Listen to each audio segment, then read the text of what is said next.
ओम जय गुरुदेव. आई राजाऊ देव देव ओम पद्मावती माता की जय. ज्यांना कुणाला वारं येत असेल, वाऱ्याचा त्रास होत असेल किंवा तुम्हाला माहिती आहे वारं येते आणि ते वारंच आहे, तर अशा वेळेला तुम्ही तुमच्या कुळदेवीच्या 5 खेट्या करायच्या आहेत.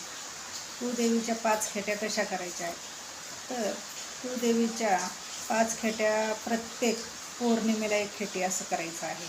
नाहीतर तुम्हाला प्रत्येक वारा दिवशी मंगळवारी किंवा शुक्रवारी जमत असेल तर त्या दिवशी केलं तरी चालतं. पण शेवटचा जो तुमची खेटी असेल, जो पाचवी खेटी, त्यावेळेला तुम्हाला देवीचा अभिषेक करायचा आहे. तुळजाभवानीचा असो किंवा आपलं काळूआईचा असो किंवा येडेश्वरीचा, कुठलीही देवी असो तुमची. आणि कुळदेवी तर आपली तुळजाभवानी, महाराष्ट्राची कुलस्वामिनी.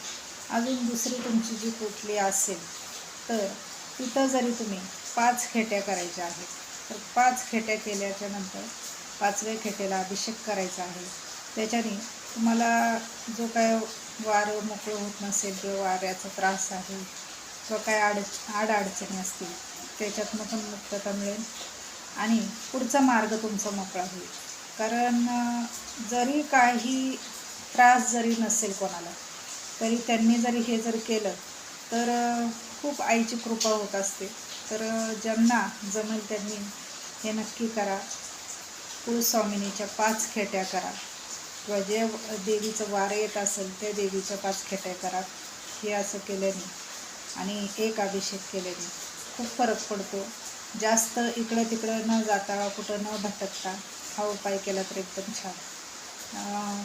हे नक्की करून बघा आणि सुखी व्हा. ओम जय गुरुदेव. आई राजाऊ देव देव पद्मावती माता की जय.